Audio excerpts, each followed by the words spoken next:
I don't want to disregard anyone else's journey. I just feel like sometimes I don't say my journey because I just feel like, how do you articulate something so crazy from every side of life? Like, it's not just, have issues with my body image and my the way I look and my body shape, and I don't feel like a sexual being, and I'm not connected to my I feel I don't know how to accept love. Well, those are all pretty deep and a lot, but I mean, it's not even just that. Like, I've been through levels of that, but then everything else I've also got to deal with it. Sometimes it's like sometimes you hear people's stories, it's like, but then the rest of their life, it's like they're also grieving and also doing this, and it's just like, I look at my own story and I think, I don't want to think it's harder, but I'm like, shit, like, trying to heal from everything that happened to you at the same time, like, go for extreme loss. You lose a sense of yourself. Grief is a shock to the system, just like anxiety and depression. You have a fog in your brain, so you feel like you're going crazy. And then there's a secondary loss, because you're not only losing a person, you're losing that all these secondary things, like, say, the person that you shared your home with, the person that you cooked with, the person that you did all these chores with, the person who does the shopping or does the hoovering or does the cooking. You lose the person that you laugh with. You lose the person that tells you, like, there's all these secondary losses that you lose on top of that being and that energy and that love, like that earthly love. So basically what I'm saying is, for Mental Health Week, is like, I don't think that I've even accepted that yet. And on top of that, the whole, anxiety and depression, natural anxiety and depression that comes from, like, lockdown and being by yourself, that you need to deal with, to then try and love being alone and love your own company. And then also the threat of being abandoned by, I never thought my mum's family, she was an angel, right? So I never thought that my mum's family, knowing that I have some family overseas, like, I never knew that all the family in this country, like in London, in like even in Watford, near where the property where I came back to live, where I grew up, and it's run down and I have to renovate the whole thing. Like, obviously I'm not gonna let that be lost. And even though my dad's, so basically I never thought that I would be abandoned dealing with all of this. So on top of the loss, there's abandonment, and then all of the, like, change, complete area change, like, complete career change that needs to substitute for my lifestyle, and now also has to cover solicitors' fees and everything that comes along with loss, and then obviously the mortgage and things like that, if I really want to take that over. And obviously I don't want, it's a huge project on its own, as well as trying to just deal with your own grief, heal, get my career back, get my skills back going, teach, which, you know what, they've actually saved me. But I just think, like, I cannot believe what the human mind can, like, put up with. I can't believe I can't believe what the human soul can put up with.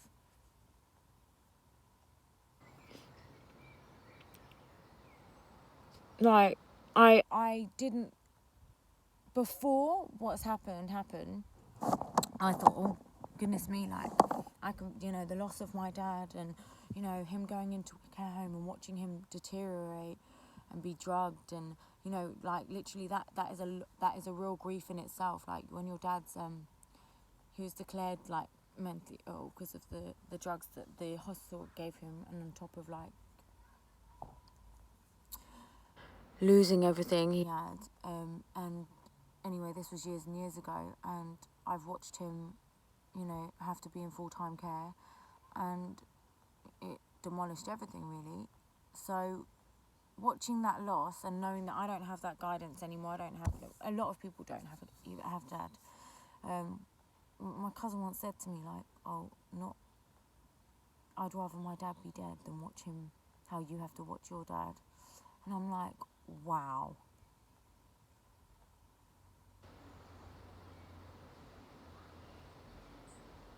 How can someone say that to you? And then I thought, okay, this is like family. I thought, you know, they will come after maybe a few weeks, you know, they'll come and like knock on my door and like invite me to stay, because they know that I've already dealt with like the loss of my dad, and now he's in care, and you know that needs to be paid for, and he's like a child. He's like my child, but I love him, and you know he's more loving than anyone in my family. But obviously he can't care for me. He can't provide, and he shouldn't at my age. But what I'm saying is, now I never thought that I would lose my soulmate and my ride or die and my partner, my mum, that we were gonna, you know, do everything despite what happened and rebuild and renovate her house, and you know, our yoga retreats and everything I was doing was hand in hand with what she was doing. So I never thought that I would have to deal with that loss, and then now it's like, what the fuck's left? What the fuck is left? Because that's like losing your heart, right? What do you do after that? And then you've got no brothers and sisters to soften the blow. And then you'd think that a family from an angel like that, like when I say an angel, like everyone I know, everyone that met her, like that's probably on it, would be like, yeah, like you, there's no other energy like this, like purer, more nurturing, more caring. And I just feel like, okay, so why is my family, like why is her family, is it because they want to watch me struggle and see if I survive? Like, what? Because that's sick. I thought a few weeks went by, they'll knock on my door. Even my friends were like, they're not going to, like, you know, like offer you for you to come and stay with them for a while, so that when you transition back to this area, you don't have to live in a building site and alone, and where your mum used to be. And I was like, yeah, like I'm not gonna start my journey of like everything, my whole world turning upside down. I quit what I was doing, where I was living in South London. I quit the studies. I quit the nutrition. I quit my fitness. I quit my all of my studies, my training, my fitness, and all of my dance, my gymnastics. I just quit everything to come back and find work back like in a corporate job and in an office.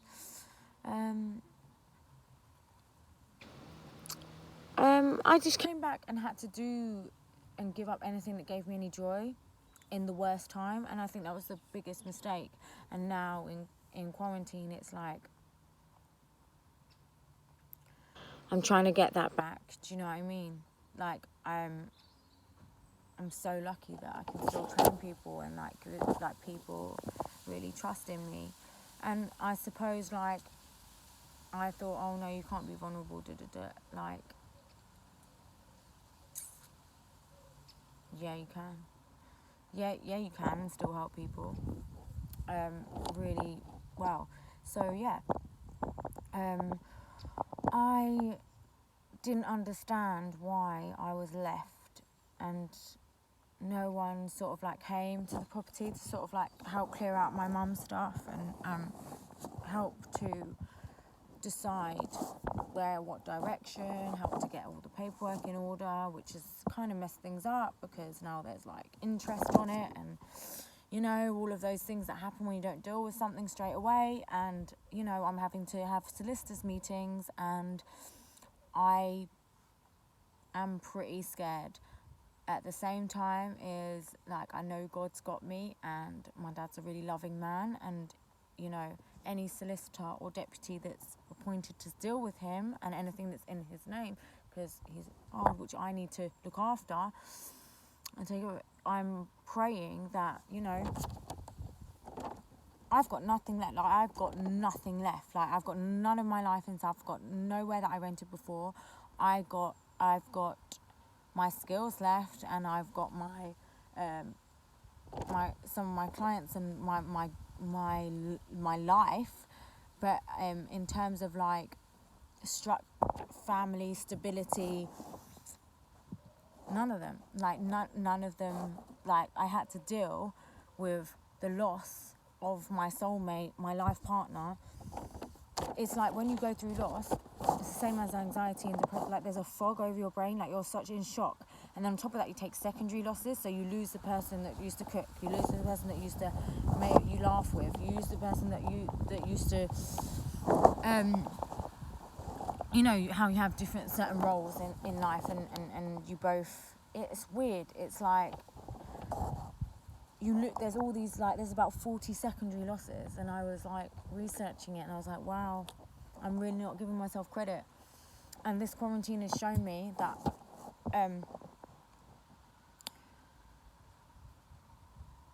I really have done it by myself, and I'm continuing to fight. I'm continuing to have solicitors meetings and finding out what's going on, and trying to renovate the space and save it and pay what I need to pay, and make sure my future is secure, and then you know, build on that. And I've done it alone, and I feel like my family's abandonment doesn't give me credit. Like, it's and I feel like I don't know how crazy a story can be. I really don't know. I don't know. And on top of like dealing with certain issues,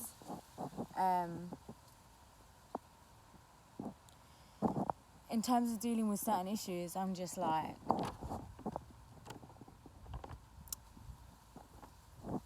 you know, when you deal with everything all at once, you really have to think, is this real? Am I really grieving at the same time as trying to cure depression and anxiety from the grieving, abandonment from family, all the secondary losses that you take when you lose your soulmate, or the person you used to live with, the person that used to cook, or the person, all of those secondary losses on top, and then trying to secure where you live, change your environment completely, live in a building site and work from scratch. That would be a lot for anyone, even if they weren't grieving. Dealing with what quarantine does to you, change careers completely, pick up another full-time job just to pay off and take over a property, on top of trying to train yourself back, but you're grieving, so your heart is heavy, and it's like really hard to train, but that's your happiness. That's my happiness, and like to train and dance and teach yoga, and teach meditation, which it's crazy because it's probably given me a better insight on how to serve people in calming their minds down, because there can't be much more that can be put on one human being's mind than what I've had put on my mind. So once this is all done and over, and everything's spick and span, and my environment's clear, and I've built on it, and I've secured my home, and all those solicitors' fees are done, and my family can, you know, turn around and go, wow, she didn't lose it all, but we didn't even say hello or check if you're all right. And then when it's all done, I will still invite everyone round, even if they didn't. And I will still, and I will. My mind will be so strong in what it can deal with, and the fact that I've done this alone and had to. Sorry, I'm really like, I think something's biting me from outside. I'll be so strong that there's nothing that can hit me.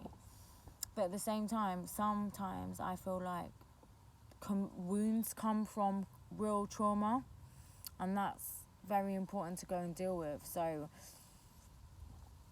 that's why my journey's going to start with certain therapies that dig deep into, you know, the wounds that loss gives you. And I think, you know, that was my whole entire plan, was with my soulmate, my mum.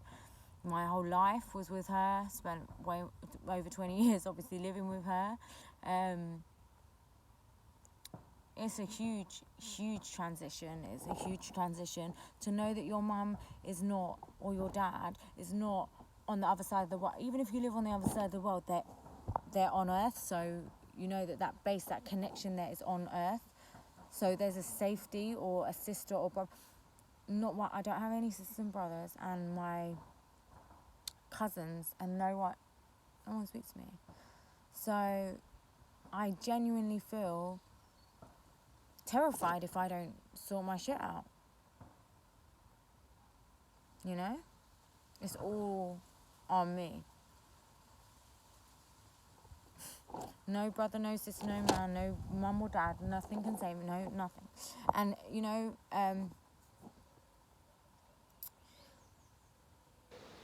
that's why I get up at 5 a.m. and try and learn stuff, even though my heart is grieving and my mind is a fog, because that's what happens when you grieve, right? It's the same. I thought, oh, why am I going to talk about grieving? No one's going to benefit from it, because not many people can relate to what I'm going through, because I've got it from every angle. You know, the body image issues is just one that, you know, some people get. They haven't also lost their parents, and then watching their dad deteriorate in a care home and having to deal with taking over, while they've lost their one soulmate, as well as, you know, having those, like, no, they just either have their issues, like personal body image issues, and it's just not all at the same time. Trying to save my home, find myself again, pick up my career. It's crazy. It's crazy. So I was like, why am I going to talk about something that other people can't relate to? But then I was like, I watch other people's stories, and I'm like, well, the more extreme it is, the more extreme, and the deeper my mind has had to go to calm it and to focus it and to stabilize myself. So the easier it is for me to stabilize someone else's mind that's not going through half of it. Do you know what I mean? So I just thought, okay, there's something in this.